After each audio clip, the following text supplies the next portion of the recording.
Hello and welcome to Z Sports Update. Here we'll update you on all trending sports topics, from banter to watch-alongs, from transfers to game reviews. My name is Shizzy, aka Obish the Great, Suls Womfumu Chimkwala. Now let's play.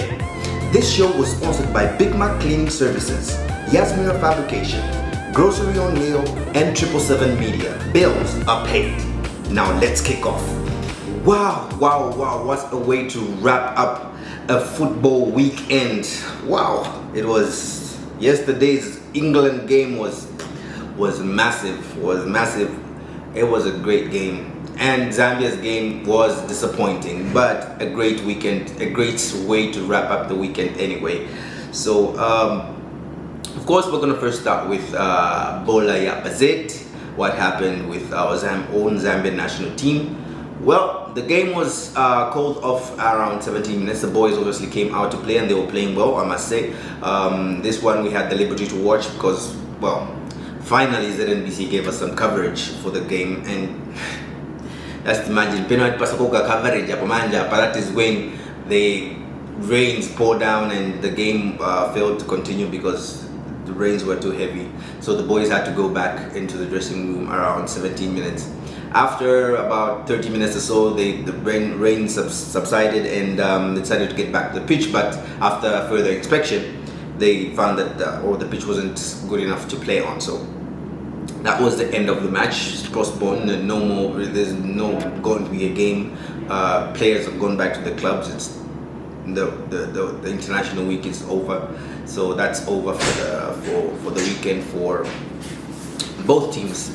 So we just wait for the next window in which we're going to play. Of course, you know we are not part of the World Cup.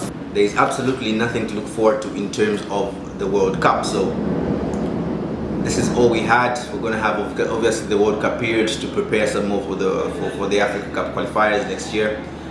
That'll be our time. Hopefully we'll get some good friendlies to put us in shape. That's about the game. We still have no coach, by the way. I'm sure Faz is trying to look for a coach. But what do you think? Who should Faz go for now?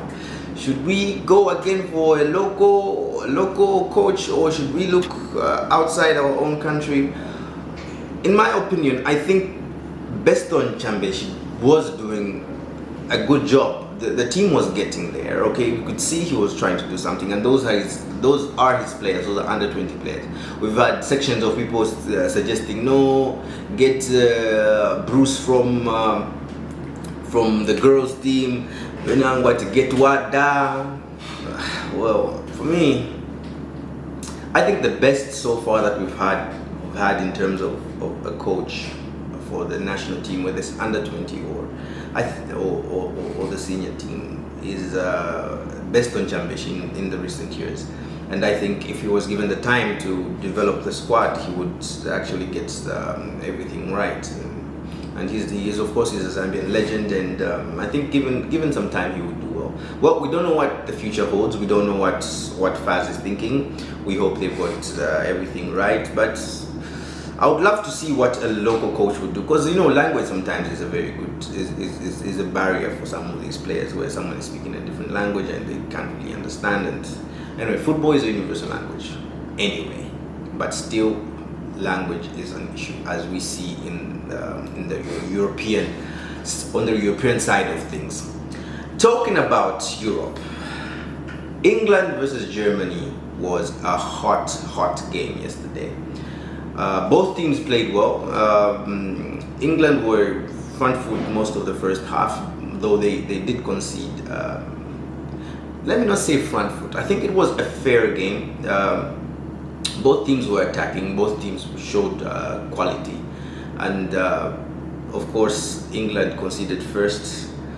Very unfortunate again for Harry Maguire. With everything that is going on, Maguire this, Maguire that, and everything that's going on around him, and then he messes up. Well, personally, I wanted to defend him, and you should know I'm an Arsenal fan.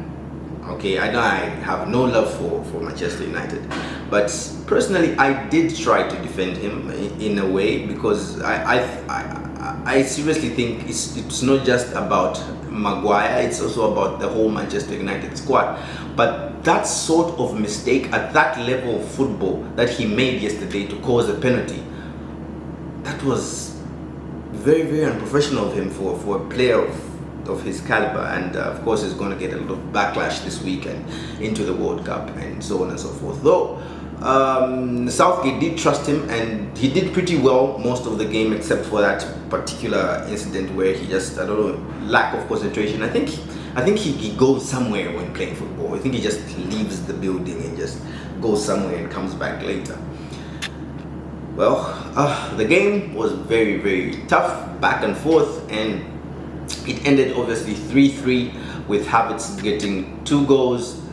My boy Bukayo Saka was assisted for 1 goal. He was brought on late on in the game. I think Saka should have started that game, and I think Southgate should be playing him in his position, because mostly Southgate likes to play him as a wing back. Of course, we know Saka's got good also defensive qualities, but his strongest position, where he's most effective, I think, is up front there with the goals, making assists, crossing, and trying to score goals. And of course, we saw he almost scored the winner at the very end of the game.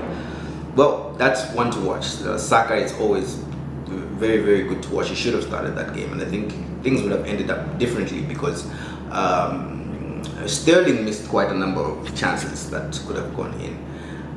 At the end of the day, it was a draw, 3-3. Nothing more to tell. There's no one who's going to go home, we won and this once it was draw. And also just now a preview again into the weekend. We are going into a very exciting weekend. All the leagues are back on. Barcelona is going to be playing. The English Premier League is back on. One of the most exciting games, of course, is Tottenham versus Arsenal at the Emirates. I can't wait for this game. And today is my birthday, actually.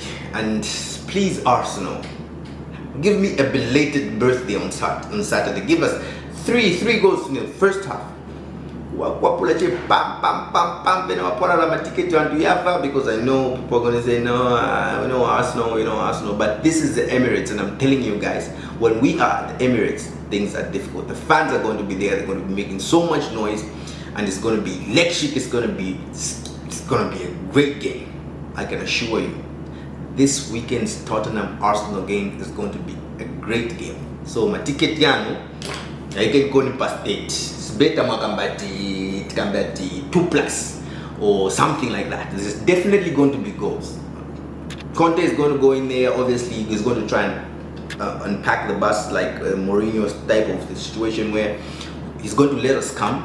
Of course, he's got very good players on the counter attack, so he's going to depend on that to score goals, where he's going to sit back and just wait for us to come when we make an error and pounce on us. That's how it's going to be. That's how he's been playing against us.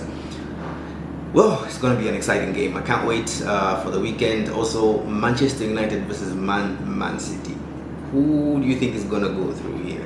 It's obviously at the Etihad, and there's going to be also a lot of noise there. It's a derby, so that one is going to be one to watch as well. Manchester United obviously again will try to hit them on the counter like they did against Arsenal, which was very successful. I don't know whether it's going to be the same with City, because they're a level above us in terms of possession and playing that type of football. We'll see. Let's see what Ten Hag comes up with this time. What strategy will come up with this time. Last time it was quite effective. They beat us 3 goals to 1, sorry. And let's see what he comes up with this time. We hope it will be an interesting game. It will be like similar games. The Saturday one and the Sunday one will be similar, because there's similar types of teams playing against each other. So it will be a great game to watch. Well, until next time, remember to subscribe, hit that notification button, and let's keep watching and doing this thing together.